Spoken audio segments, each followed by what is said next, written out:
კეთილი იყოს თქვენი მობრძანება მწვანე ქალაქში, აივის, ალექსის, სკოტისა და ლუნას მორიგ თავგადასავალში, სადაც ისინი მოგზაურობენ ქალაქში იმისათვის, რომ მეტი გაიგონ მზის ენერგიის შესახებ. ქალაქი მიუერთდა მერების შეთანხმების ინიციატივას და აიღო ვალდებულება სულ მცირე 35%-ით შეამციროს CO2-ის ემისიები 2030 წლისთვის.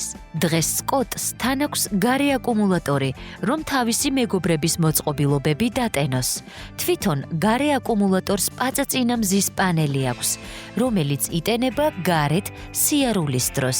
მათი მოგზაურობა იწყება ბოლო სართულიდან, ქალაქის ყველაზე მაღალ შენობაში, საიდანაც მიმდებარე შენობების სახურავებზე არსებულ მზის პანელებს ხედავენ, რომლებიც მზის სხივებს ელექტროენერგიად გარდაქმნიან და გარემოს არ აბინძურებენ, ზუსტად ისევე როგორც სკოტის გარე აკუმულატორი. ამის შემდეგ აივი ამჩნევს საპარკინგო ტერმინალს ელექტრომანქანების დამტენებით, რომლებიც აღჭურვილია მზის პანელებით. აქ მანქანები მზის ენერგიის გამოყენებით იტენება, რაც მგზავრობას გარემოსთვის უფრო სასარგებლოს ხდის. საღამოს მოახლოებისას ჩვენი მეგობრები ქუჩის ლამპიონების განათებას უყურებენ.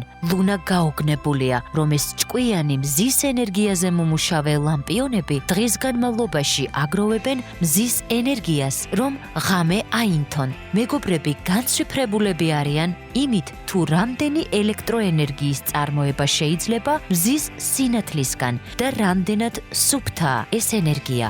ამის შემდეგ აივი, ალექსი, სკოტი და ლუნა სახლებში ბრუნდებიან და მზად არიან ხვალ ისევ შეხვდნენ ერთმანეთს და გამწვანებული მსოფლიოს ახალ თავგადასავალში შეაბიჯონ.